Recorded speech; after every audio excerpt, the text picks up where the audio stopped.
வணக்கம். வாழ்க வளமுடன். தென்னாடுடைய சிவனே போற்றி, எந்நாட்டவர்க்கும் இறைவா போற்றி. வெற்றிவேல் முருகனுக்கு அரோகரா. கேட்க வேண்டியது கடவுளிடம். நீ என்னுடன் இருக்க வேண்டும். இத பத்தி தான் நம்ம இன்னைக்கு பேசப் போறோம்.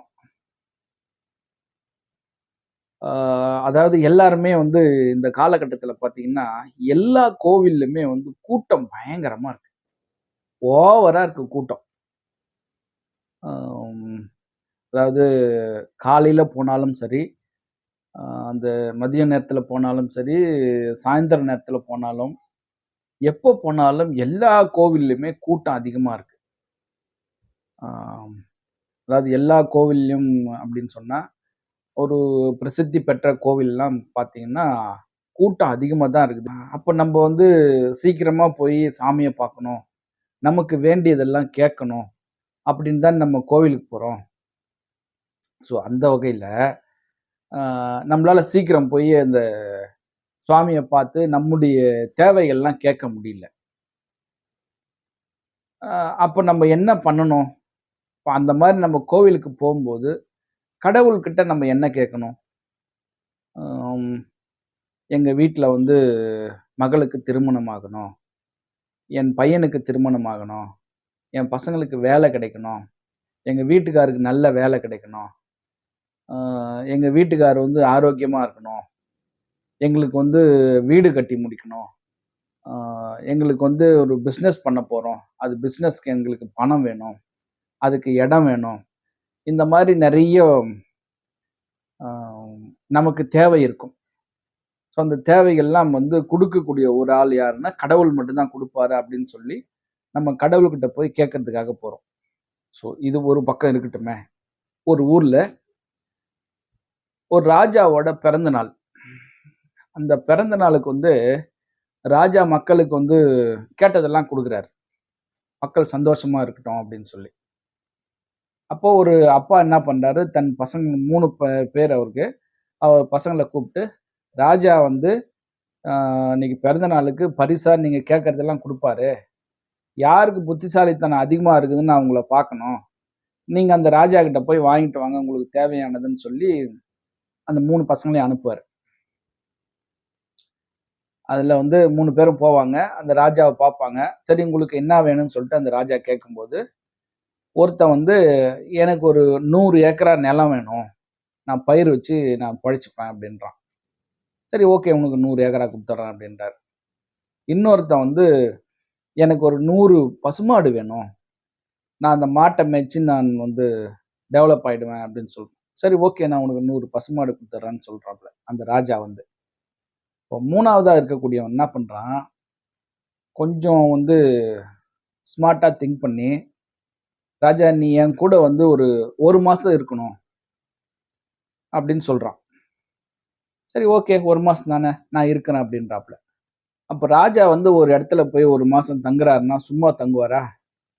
அதாவது படை புடைசூழ தானே போவாரு. அப்போ படையெல்லாம் தங்கறதுக்கு ராஜா தங்கறதுக்கு இடம் வேணும். அந்த படைகள் தங்கறதுக்கு இடம் வேணும். படைகள் சாப்பிடுவதற்கு சாப்பாடு வேணும். அவங்க குளிக்கிறதுக்கு, குடிக்கிறதுக்குலாம் தண்ணி வசதி வேணும். இதெல்லாம் அவங்க வீட்ல இல்ல. அப்ப ராஜா என்ன பண்ணுவாரு? ஆ ராஜாவோட செலவுலயே, அரசாங்கத்தினுடைய செலவுலயே அவரு தங்க போற இடத்துல போயிட்டு, ராஜா தங்கறதுக்கு உண்டான மாளிகைய கட்டணும். அதுக்கப்புறம் அங்க சேனைகள்லாம் தங்கறதுக்கு உண்டான மாளிகை. அதுக்கு அந்த சேனைகளுக்கெல்லாம், அந்த படைகளுக்கெல்லாம் சாப்பாடு போடுறதுக்கான உணவு வகைகள் எல்லாம் ரெடி பண்ணணும். இப்ப ராஜாவோட சாப்பாடு ரெடி பண்ணணும். இதுக்கெல்லாம் ஆட்கள் வேணும். இது எல்லாத்தையுமே ராஜா அங்க போய் செஞ்சு, 1 மாசம் தானே தங்க போறோம்ன்னு சொல்லிட்டு அங்க போறாரு. இப்போ ராஜா அந்த 1 மாசம் தங்கறதுக்கு கேட்டான் இல்லையா? 3வது ஆளு. அவனோட போம்போது, அ அவங்க அப்பா 3 பேரோட சாமர்த்தியத்த பார்க்குறாரு. இதுல பெரியவன் நிலம் கேட்கறான். 100 ஏக்கரா வாங்கிடுறான். அவன் போய் உழைச்சு பாடுபட்டு தான் அவன் சாப்பிடணும். மாடு ஒருத்தன் கேட்கறான் 100 மாடு. அவன் அந்த மாட்ட மேய்ச்சா தான் அவனால வருமானம் வர முடியும். ஆனா 3வது பையன் அவன் ஸ்மார்ட்டா திங்க் பண்ணி, ஒரு புத்திசாலித்தனம் அவன்கிட்ட நெறைய இருக்குதுன்றத காட்டுறதுக்காக, அவன் அழகா ராஜா என் கூட இருக்கணும். ஒரே சிம்பிளான வார்த்தை. இப்போ ராஜா வந்த உடனே, எல்லா ராஜ வசதியும் இவனுக்கு வந்துடுச்சு.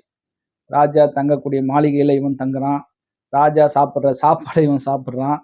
அந்த ராஜாவோட படையெல்லாம் இவனுக்கு வந்து இவன் வந்து இப்ப அத யூஸ் பண்ணிக்கலாம். அந்த 1 மாசம். இப்ப இந்த ராஜ வாழ்க்கை என்பது அந்த புத்திசாலித்தனத்தால கிடைச்சிருச்சு அவனுக்கு. அப்போ இதே தான் கடவுள்கிட்ட நம்ம கேட்கும்போது, "கடவுளே நீ என் கூட இருந்தா போதும். எனக்கு இந்த சொத்து சுகம்லாம் அது 2வது பட்சம் தான். எனக்கு தேவையில்ல. நீ என் கூட இரு." அப்படின்னு கேட்டோம்னா, நிச்சயமா நம்மளும் அந்த 3வது ஆள் வந்து ஸ்மார்ட்டா திங்க் பண்ணி சொன்னான் இல்லையா? அந்த மாதிரியான வாழ்க்கை நமக்கும் கிடைக்கும்.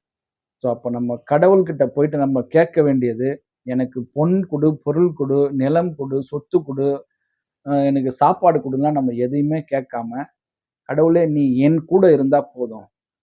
இந்த உலகமே எதிர்த்தாலும் நான் வந்து ஜெயிச்சு வந்துருவேன். கடவுளே நீ என் கூட இரு." அப்படின்னு சொல்லி நம்ம கேட்டோம்னா, நிச்சயமா நம்ம வந்து நமக்கு இந்த வானம் தான் எல்லை. கடவுள் நம்ம கூட வந்துட்டாருன்னா, இந்த அற்புதமான தகவலை கொடுக்க உதவிய திருச்செந்தூர் பழனி முருகனுக்கு என் மனமார்ந்த நன்றி. மீண்டும் ஒரு நல்ல தகவலோடு சந்திக்கின்றேன்.